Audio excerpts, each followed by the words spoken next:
അങ്ങനെ തമിഴ്നാട്ടിൽ 8ന്റെ പണിയാണ് സുഹൃത്തുക്കളെ വിജയ്ക്ക് കിട്ടിക്കൊണ്ടിരിക്കുന്നത്. മിക്കവാറും വിജയ് തമിഴ്നാട്ടിൽ മുഖ്യമന്ത്രി ആയേക്കില്ല എന്ന വാർത്തകളാണ് ഇപ്പോൾ പുറത്തു വന്നുകൊണ്ടിരിക്കുന്നത്. മാത്രവുമല്ല വീണ്ടും സ്റ്റാലിൻ മന്ത്രി ആയേക്കും എന്നും പറയപ്പെടുന്നുണ്ട്.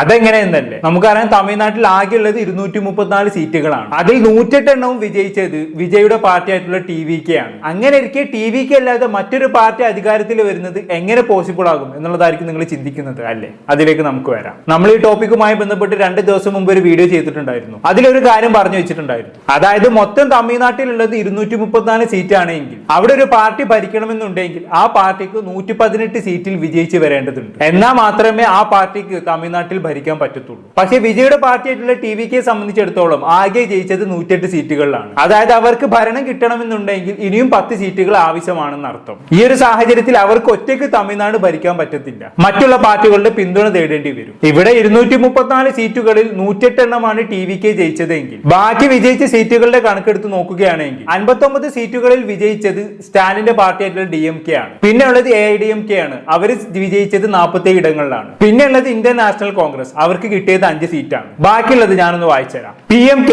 4 seat, IOML 2 seat, CPI 2 seat, VCK 2 seat, CPM 2 seat, BJP 1 seat, DMDK 1 seat, AMMK MNKZ 1 seat. ഇങ്ങനെയാണ് മൊത്തത്തിൽ 234 സീറ്റ് വരുന്നത്. ഈ ഒരു സാഹചര്യത്തിൽ വിജയുടെ പാർട്ടിയായിട്ടുള്ള TVKക്ക് തമിഴ്നാട് ഭരിക്കണമെന്നുണ്ടെങ്കിൽ മുന്നിൽ 3 ഓപ്ഷൻസ് ഉണ്ട്. അത് നമ്മൾ കഴിഞ്ഞ വീഡിയോയിൽ പറഞ്ഞതാണ്. എന്നാലും ഞാൻ ഇവിടെ ഒന്നും കൂടെ ആവർത്തിക്കുകയാണ്. അത് മറ്റൊന്നും കൊണ്ടല്ലേ, ഈ കാര്യങ്ങൾ മനസ്സിലാക്കിയാൽ മാത്രമേ ഇനി ഞാൻ അങ്ങോട്ട് പറയുന്ന കാര്യങ്ങൾ നിങ്ങൾക്ക് മനസ്സിലാകത്തുള്ളൂ.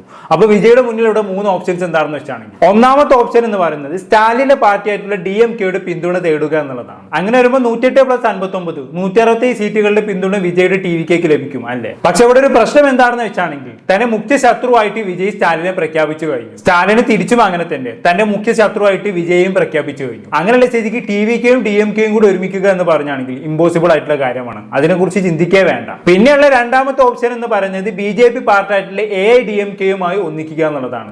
അവരുമായി സഖ്യകക്ഷി രൂപീകരിക്കുക എന്നുള്ളതാണ്. എന്നാൽ വിജയെ സംബന്ധിച്ചിടത്തോളം BJP പോലുള്ള പാർട്ടിയുമായി താൻ ഒരു തരത്തിലും സഹകരിക്കില്ല എന്ന് പ്രഖ്യാപിച്ചത് കൊണ്ട് തന്നെ അതിനെക്കുറിച്ച് ചിന്തിക്കേ വേണ്ട. അപ്പൊ ആ സാധ്യതയും അവിടെ മങ്ങിയിരിക്കുകയാണ്. ഇനി മൂന്നാമത്തെ ഓപ്ഷൻ എന്ന് പറയുന്നത് അവിടെ ചെറിയ ചെറിയ സീറ്റുകളൊക്കെ ലഭിച്ച മറ്റു ചില പാർട്ടികളുണ്ട് അല്ലെ, അവരുമായി സഖ്യം ചേർന്ന് ഒരു സർക്കാർ രൂപീകരിക്കുക എന്നുള്ളതാണ്. ഇപ്പൊ ഉദാഹരണമായി പറയുകയാണെങ്കിൽ ഇന്ത്യൻ നാഷണൽ കോൺഗ്രസിന് 5 സീറ്റ് അവിടെ ലഭിച്ചിട്ടുണ്ട്, CPMന് 2 സീറ്റ് ലഭിച്ചിട്ടുണ്ട്, CPIക്ക് 2 സീറ്റ് ലഭിച്ചിട്ടുണ്ട്. അതുപോലെ തന്നെ AIDMKയുടെ പിന്തുണ കൂടാതെ BJP ഒറ്റയ്ക്ക് മത്സരിച്ചിട്ട് 1 സീറ്റ് ലഭിച്ചിട്ടുണ്ട്. പിന്നെ PMK എന്നൊക്കെ പറഞ്ഞിട്ട് വേറെ ചെറിയ പാർട്ടികൾക്കൊക്കെ കുറച്ച് സീറ്റുകൾ അവിടെ ഇവിടെ കാര്യം ലഭിച്ചിട്ടുണ്ട്. ഇതിൽ കുറച്ച് പേരെ ചേർത്ത് നിർത്തി കഴിഞ്ഞാണെങ്കിൽ ഒരു 10 സീറ്റ് സുഖമായിട്ട് കിട്ടാമല്ലോ. ശരിക്കും പറഞ്ഞാൽ ഈ മൂന്നാമത്തെ ഓപ്ഷനാണ് വിജയ് ചൂസ് ചെയ്തത്. ഇതിനായി 3-4 പാർട്ടികളെ നേരിൽ പോയി കാണേണ്ടതുണ്ട് അല്ലേ?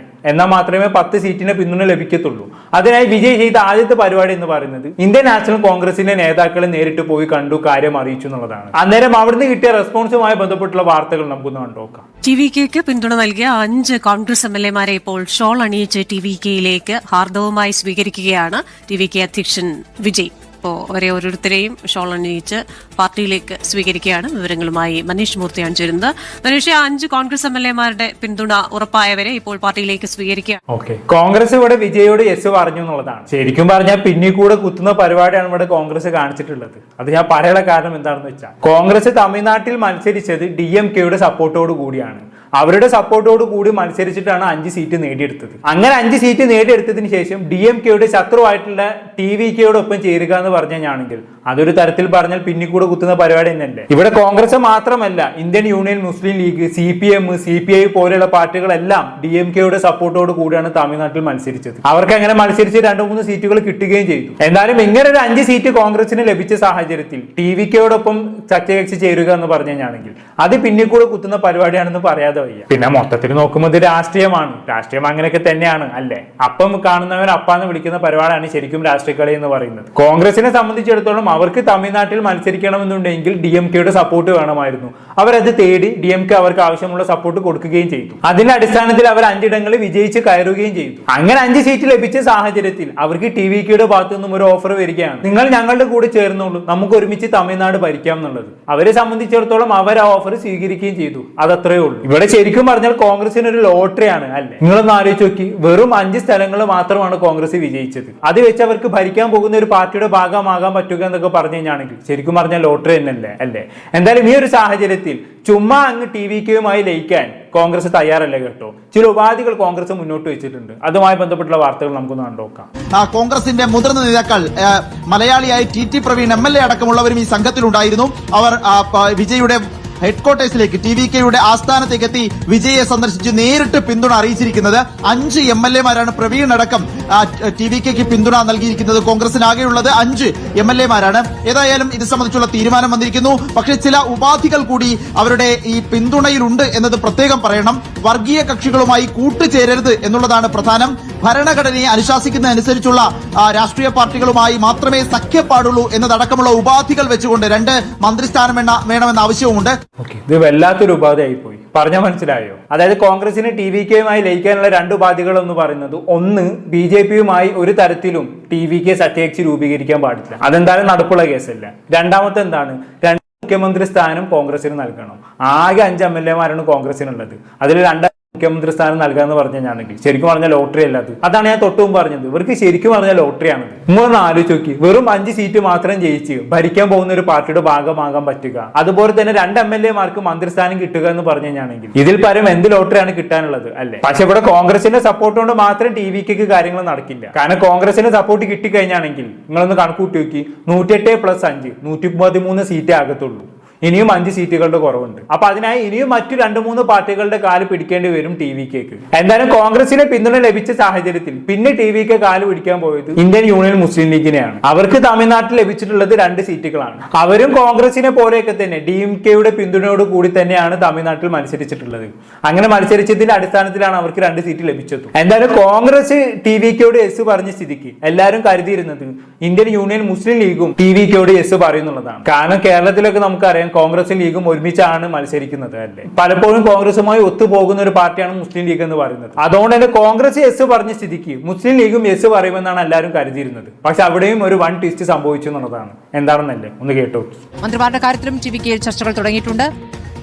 കോൺഗ്രസ് പിന്തുണ ഏതാണ്ട് ഉറപ്പാക്കിയെങ്കിലും DMKയ്ക്കൊപ്പം ഉറച്ചു നിൽക്കാനുള്ള ലീഗിന്റെ നിലപാട് TVKയ്ക്ക് തിരിച്ചടിയായി.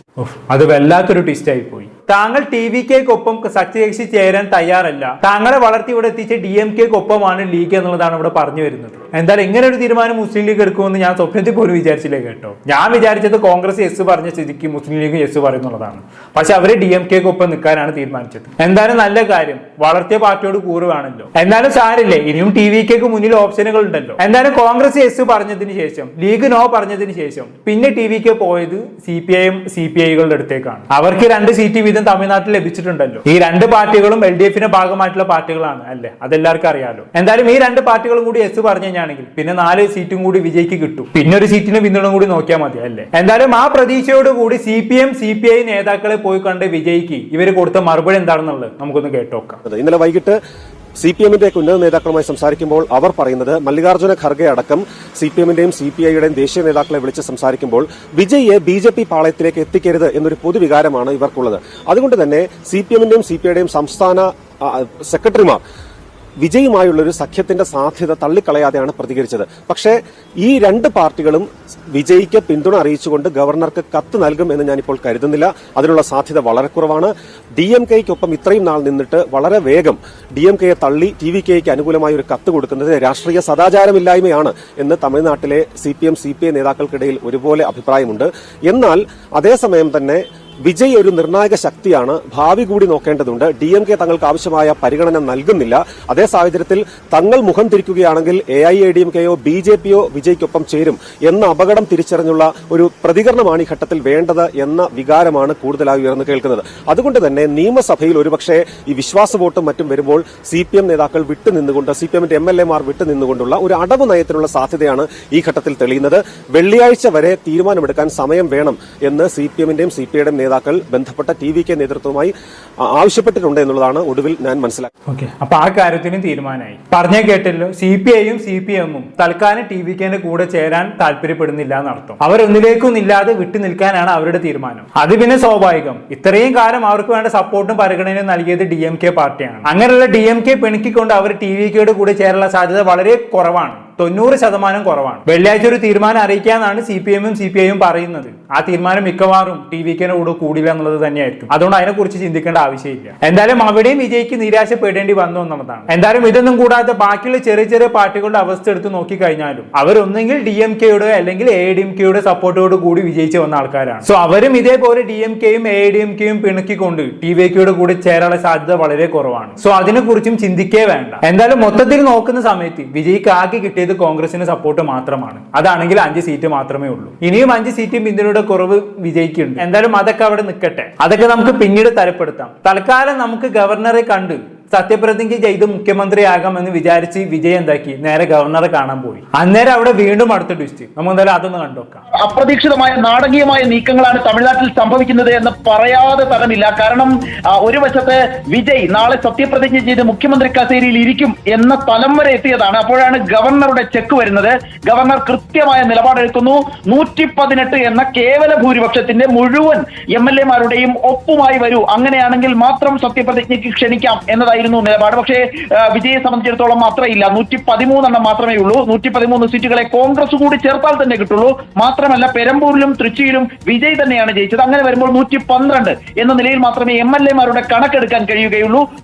ബെസ്റ്റ്. ഏത് ഗുളികയും കയറി നേരത്താണോ വിജയ്ക്ക് 2 ഇടത്ത് മത്സരിക്കാൻ തോന്നിയത്? ഇതിപ്പോ ആകെ പെട്ട അവസ്ഥയായല്ലോ. എന്തായാലും കാര്യം എല്ലാവർക്കും മനസ്സിലായി കാണുമെന്ന് വിചാരിക്കുന്നു. അതായത് 118 MLA-മാരുടെ ഒപ്പം കൊണ്ടുപോവാ, എന്നാൽ ഞാൻ മുഖ്യമന്ത്രി സ്ഥാനം തരാം എന്നാണ് ഗവർണർ വിജയോട് പറഞ്ഞത്. വിജയെ സംബന്ധിച്ചിടത്തോളം ഇപ്പൊ നിലവിൽ 112 MLA-മാരുടെ ഒപ്പം മാത്രമേ ശേഖരിക്കാൻ പറ്റത്തുള്ളൂ. കാരണം 2 ഇടങ്ങളിൽ വിജയാണല്ലോ ജയിച്ചത്. അപ്പൊ വിജയ് ഒരു MLA ആയിട്ട് കൂട്ടത്തുള്ളൂ. അങ്ങനെ വെച്ച് നോക്കുമ്പോൾ ഇനിയും 6 MLA-മാരുടെ ഒപ്പം വിജയ്ക്ക് വേണം. ആകെ പെട്ടു എന്ന് പറഞ്ഞാൽ മതിയല്ലോ. ഇനി ആകെ കുറച്ച് ദിവസങ്ങൾ മാത്രമേ വിജയ്ക്ക് മുന്നിലുള്ളൂ. അതിനുള്ളിൽ ഇനിയും എക്സ്ട്രാ 6 MLA-മാരുടെ ഒപ്പ് വിജയ് ശേഖരിക്കേണ്ടതുണ്ട്. മിക്കവാറും ഇവിടെ വിജയ് വിയർക്കാനുള്ള എല്ലാ സാധ്യതയും കാണുന്നുണ്ട്. എന്തായാലും അതിനിടയിലാണ് മറ്റൊരു സംഭവം കൂടി തമിഴ്നാട്ടിൽ അരങ്ങേറുന്നത്. എന്താണെന്നല്ലേ കണ്ടുനോക്കാം. 118 പേരുടെ ഒപ്പുമായി വന്നാൽ മാത്രമേ സത്യപ്രതിജ്ഞ ചെയ്യാനാകൂ എന്ന കൃത്യമായ നിലപാട് ഗവർണർ എടുത്തതിന് പിന്നാലെയാണ് ഇപ്പോൾ DMK ADMK നീക്കം പല രൂപത്തിൽ നടക്കുന്നത്. രഹസ്യ ചർച്ചകൾ നടക്കുകയാണെന്ന കാര്യം സ്ഥിരീകരിക്കുകയാണ് ADMK നേതൃത്വം. സ്വാഭാവികമായും NDA-യുമായി വലിയൊരു കക്ഷി എന്ന നിലയിൽ, മുന്നണി എന്ന നിലയിൽ മത്സരിക്കുകയായിരുന്നു തെരഞ്ഞെടുപ്പിൽ ADMK ചെയ്തതെങ്കിലും BJP-ക്ക് കേവലം 1 സീറ്റ് മാത്രമാണ് തെരഞ്ഞെടുപ്പിൽ ലഭിച്ചത്. അതുകൊണ്ട് തന്നെ ADMK-ക്ക് ആ മുന്നണി, NDA മുന്നണി വിട്ട് DMK-യുമായി വരുന്നതിൽ വേറെ തടസ്സമോ പ്രയാസമോ ഇല്ല എന്നാണ് മനസ്സിലാക്കാനും സാധിക്കുന്നത്. പറഞ്ഞാൽ മനസ്സിലായല്ലോ. അതായത് DMK-യും ADMK-യും കൂടി ഒന്നാകാൻ പോകുന്നു. ചരിത്രത്തിൽ ആദ്യമായി അവർ ഒരുമിച്ച് നിൽക്കാൻ പോകുന്നു. നിങ്ങളൊന്ന് ആലോചിച്ച് നോക്കി. ഇവിടെ DMK-ക്ക് 59 സീറ്റ് ലഭിച്ചിട്ടുണ്ട്, ADMK-ക്കോ 47 സീറ്റ് ലഭിച്ചിട്ടുണ്ട്. രണ്ടാളും കൂടി ഒരുമിച്ച് നിന്നാണെങ്കിൽ എത്ര സീറ്റായി? മൊത്തത്തിൽ 106 സീറ്റായി. തമിഴ്നാട് ഭരിക്കണമെന്നുണ്ടെങ്കിൽ എത്ര സീറ്റാണ് ആവശ്യം? 118 സീറ്റാണ് ആവശ്യം. ഇനിയും 12 സീറ്റിന്റെ കുറവുണ്ട് അല്ലെ? ആ കുറവ് നികത്താൻ പ്രത്യേകിച്ച് ഇവർക്ക് പണയൊന്നുമില്ല. കാരണം 2-3 സീറ്റുകൾ ജയിച്ചു കയറിയ മറ്റു പല പാർട്ടികളും DMK-യുടെയും ADMK-യുടെയും സപ്പോർട്ടോട് കൂടിയാണ് തമിഴ്നാട്ടിൽ വിജയിച്ച് കയറിയത്. സോ അവരുടെ പിന്തുണ ലഭിക്കാൻ പ്രത്യേകിച്ച് പണിയൊന്നുമില്ല. അതുകൊണ്ട് തന്നെ ഈ 2 പാർട്ടിയും ഒരുമിച്ച് നിന്ന് കഴിഞ്ഞാണെങ്കിൽ ഇവർക്ക് സുഖമായിട്ട് തമിഴ്നാട് ഭരിക്കാൻ പറ്റും. ഈ ഒരു നീക്കത്തിലേക്കാണ് ഇപ്പൊ DMK-യും ADMK-യും നോക്കുന്നത്. പക്ഷെ നിങ്ങളിവിടെ മനസ്സിലാക്കേണ്ട കാര്യം എന്താണെന്ന് വെച്ചാണെങ്കിൽ ഈ DMK-യും ADMK-യും ഇത്രയും കാലം ബദ്ധവൈരികളായിരുന്നു. അവർ ശത്രുക്കളായിട്ടായിരുന്നു ഇത്രയും കാലം നിന്നിരുന്നത്. 2 പാർട്ടികളും 2 പ്രമേയം പിന്തുടരുന്ന ആളുകളാണ്. ഉദാഹരണമായിട്ട് പറയുകയാണെങ്കിൽ ഇവിടെ LDF-ഉം BJP-യും ഒന്നിച്ചാൽ എങ്ങനെയിരിക്കും? അതേപോലെ ഇരിക്കും അവിടെ DMK-യും ADMK-യും ഒന്നിച്ചാലുള്ള അവസ്ഥ എന്ന് പറയുന്നത്. എന്തായാലും അങ്ങനെ ഒരുമിക്കുകയാണെങ്കിൽ അതൊരു ചരിത്രമാകുമെന്നുള്ളതിൽ യാതൊരു സംശയവും വേണ്ട. ഇവിടെ ADMK എന്ന് പറയുന്നത് DMK-യിൽ നിന്ന് തന്നെ ഉൾത്തിരിഞ്ഞു വന്ന പാർട്ടിയാണ്. 1970-കളിൽ DMK-യുടെ സ്ഥാനാർത്ഥിയായിരുന്ന MGR DMK-യിൽ നിന്ന് തെറ്റി വന്നു രൂപീകരിച്ച പാർട്ടിയാണ് ADMK എന്ന് പറയുന്നത്. അതിനുശേഷം ഒരുപാട് നേട്ടങ്ങൾ ഈ പാർട്ടി കൈവരിക്കുകയും ചെയ്തു എന്നുള്ളതാണ്, പ്രത്യേകിച്ച് MGR-യുടെ പ്രതാപകാലത്ത്. അങ്ങനെ MGR-യുടെ മരണശേഷം ഈ പാർട്ടി മുന്നോട്ട് കൊണ്ടുപോയത് ജയലളിതയായിരുന്നു. ADMK-യുടെ കീഴിൽ ജയലളിതയും ഒരുപാട് കാലം തമിഴ്നാട് ഭരിച്ചു അല്ലെ? ഒരുപാട് ആനുകൂല്യങ്ങൾ തമിഴ് ജനങ്ങൾക്ക് നൽകി അല്ലെ? എന്നാൽ ജയലളിതയുടെ മരണത്തിന് ശേഷം ADMK അങ്ങ് തകർന്നടിഞ്ഞു എന്ന് പറഞ്ഞാൽ മതിയല്ലോ. അതിനുള്ള ഒരു കാരണക്കാരൻ എന്ന് പറയുന്നത് സ്റ്റാലിനാണ്. ജയലളിതയ്ക്ക് ശേഷമാണ് സ്റ്റാലിൻ DMK-യിലേക്ക് കടന്നു വരുന്നത്. സ്റ്റാലിൻ അടിപൊളിയായിട്ട് പ്രവർത്തിച്ചു. അതോടുകൂടി ജനങ്ങളെല്ലാം സ്റ്റാലിന് പിന്തുണ നൽകാൻ തുടങ്ങി. അങ്ങനെ DMK അധികാരത്തിലേറി ADMK അങ്ങ് താഴോട്ട് പോയി നിലം പതിച്ചു എന്ന് തന്നെ വേണമെങ്കിൽ പറയാം. കഴിഞ്ഞ 10 വർഷമായിട്ട് DMK ആണ് തമിഴ്നാട് ഭരിച്ചത് അല്ലെ? അങ്ങനെ എല്ലാം കൊണ്ടും ADMK തകർന്നടിഞ്ഞ സാഹചര്യത്തിലാണ് ഇത്തവണ BJP-യുമായി ഒത്തുചേർന്നുകൊണ്ട് അവർ മത്സരിച്ചത്. അതിന്റെ അടിസ്ഥാനത്തിൽ അവർക്ക് 47 സീറ്റ് ലഭിക്കുകയും ചെയ്തു. പക്ഷെ ഇപ്പം പുറത്തു വരുന്ന വാർത്തകൾ എന്ന് പറയുന്നത് ഇവർ BJP-യോടുള്ള സഖ്യം വിട്ടുകൊണ്ട് DMK-യുമായി ലയിക്കാൻ പോവുകയാണെന്നുള്ളതാണ്. ആര്? AIADMK. അങ്ങനെ DMK-യും AIADMK-യും ഒരുമിച്ച് നിന്നുകൊണ്ട് ഭരണം പിടിക്കാനുള്ള നീക്കങ്ങളാണ് ഇപ്പോൾ നടന്നുകൊണ്ടിരിക്കുന്നത്. എന്തായാലും മൊത്തത്തിൽ നോക്കുമ്പോൾ ഒരു സിനിമ ത്രില്ലർ പോലെയാണ് ഇപ്പോൾ തമിഴ്നാട്ടിലെ സാഹചര്യങ്ങൾ എന്ന് പറയുന്നത്. ഒരു ഭാഗത്ത് 6 MLA-മാരുടെ ഒപ്പ് കിട്ടാൻ വേണ്ടി വിജയ് വിയർക്കുന്നു, മറ്റൊരു ഭാഗത്തോ ഭരണം പിടിക്കാൻ വേണ്ടി ബദ്ധവൈരികളായിട്ടുള്ള DMK-യും AIADMK-യും ഒരുമിച്ച് നിൽക്കുന്നു. ഇനി എന്താകും മുന്നോട്ടുള്ള കാര്യങ്ങൾ എന്നുള്ളത് കണ്ടു തന്നെ അറിയാം. എന്തായാലും ഒരു കാര്യം ഉറപ്പാണ്, ഇവിടെ രണ്ടാമതാണ് സംഭവിക്കുന്നതെങ്കിൽ, അതായത് DMK-യും AIADMK-യും ഒരുമിച്ച് നിന്നുകൊണ്ടാണ് തമിഴ്നാട് ഭരിക്കുന്നതെങ്കിൽ തമിഴ്നാട്ടിൽ പല പ്രശ്നങ്ങൾ ഉണ്ടാവാൻ സാധ്യതയുണ്ട്. കാരണം ഞാൻ പ്രത്യേകിച്ച് പറഞ്ഞേണ്ട ആവശ്യമില്ലല്ലോ, അത്രയും ഇഷ്ടപ്പെട്ടാണ് അവർ വിജയെ അവിടെ വിജയിപ്പിച്ചു കൊണ്ടുവന്നത്. അങ്ങനെയുള്ള അവർ വിജയെ ഇടിച്ചു താഴ്ത്തി കഴിഞ്ഞാണെങ്കിൽ വെറുതെ ഇരിക്കുമെന്ന് നിങ്ങൾക്ക് തോന്നുന്നുണ്ടോ? അവർ തെരുവിൽ ഇറങ്ങി പല പ്രതിഷേധ സമരങ്ങളും നടത്തും, അതിൽ യാതൊരു സംശയവും വേണ്ട. എന്തായാലും കൂടുതലൊന്നും ഞാൻ പറയുന്നില്ല, കാര്യങ്ങൾ നിങ്ങൾക്ക് മനസ്സിലായി കാണുമെന്ന് വിചാരിക്കുന്നു. എന്തെങ്കിലും അപ്ഡേറ്റ്സ് ഉണ്ടെങ്കിൽ ഞാൻ തീർച്ചയായും നിങ്ങളെ അറിയിക്കാം. എന്താണെന്ന് നിങ്ങൾക്ക് തോന്നുന്നത് താഴെ കമന്റ് ബോക്സിൽ രേഖപ്പെടുത്തുമല്ലോ. അടുത്തൊരു ടോപ്പിക് കാണാം.